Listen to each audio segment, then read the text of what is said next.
Assalamualaikum warahmatullahi wabarakatuh. Saya Indri Puspitasari akan sedikit memaparkan mengenai teori interaksi simbolik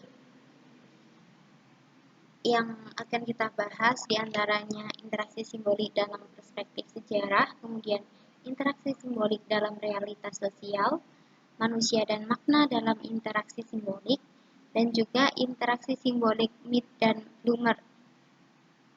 Yang pertama kita akan membahas mengenai interaksi simbolik dalam perspektif sejarah.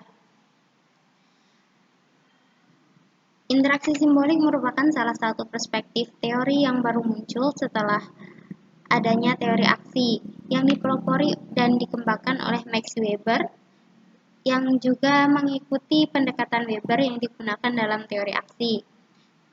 Teori interaksi simbolik ini berkembang pertama kali di Universitas Chicago dan dikenal sebagai Madhab Chicago, dan tokoh utama dari teori ini berasal dari universitas di luar Chicago, di antaranya John Dewey dan Cooley, filsuf yang semula mengembangkan teori interaksi simbolik di Universitas Michigan yang kemudian pindah ke Chicago dan memberikan banyak pengaruh kepada Thomas dan Mead.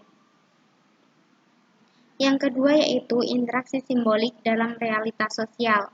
Manusia mempunyai kemampuan untuk memanipulasi simbol-simbol.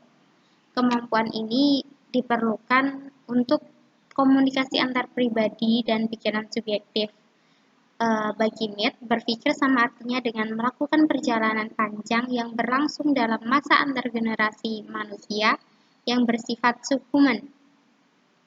Dalam perjalanan itu, ia terus terlibat dalam usaha menyesuaikan diri dengan lingkungannya, sehingga sangat dimungkinkan terjadinya perubahan bentuk atau karakteristiknya. Seperti yang kita tahu, tanda lalu lintas P yang dicoret merupakan tanda larangan parkir, dan itu sudah merupakan simbol buatan manusia dan banyak manusia yang bisa mengartikan bahwa itu merupakan simbol larangan parkir. Kemudian berikutnya manusia dan makna dalam interaksi simbolik.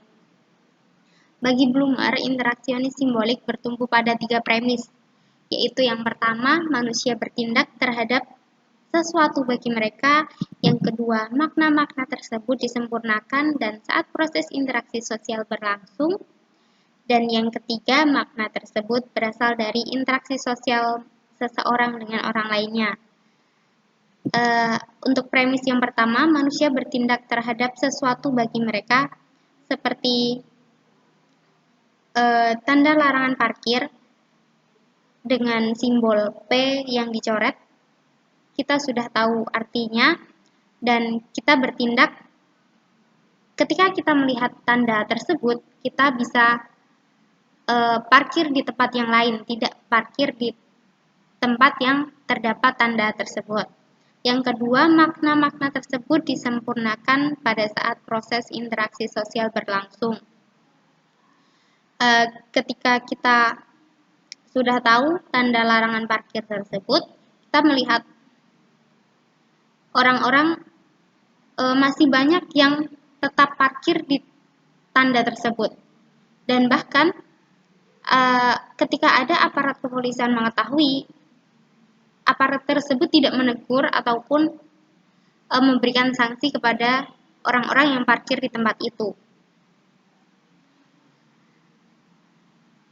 Maka kita bisa mengartikan bahwa oh ternyata tanda larangan parkir tersebut sudah tidak berlaku, seperti itu.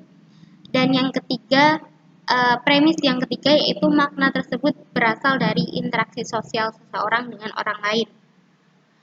Dan ketika kita melihat banyak orang yang tetap parkir di tanda larangan parkir tersebut dan tidak ada aparat yang memberikan sanksi atau menegur, kemudian kita berpikir bahwa tanda tersebut sudah tidak berlaku dan kita bisa parkir di tempat tersebut.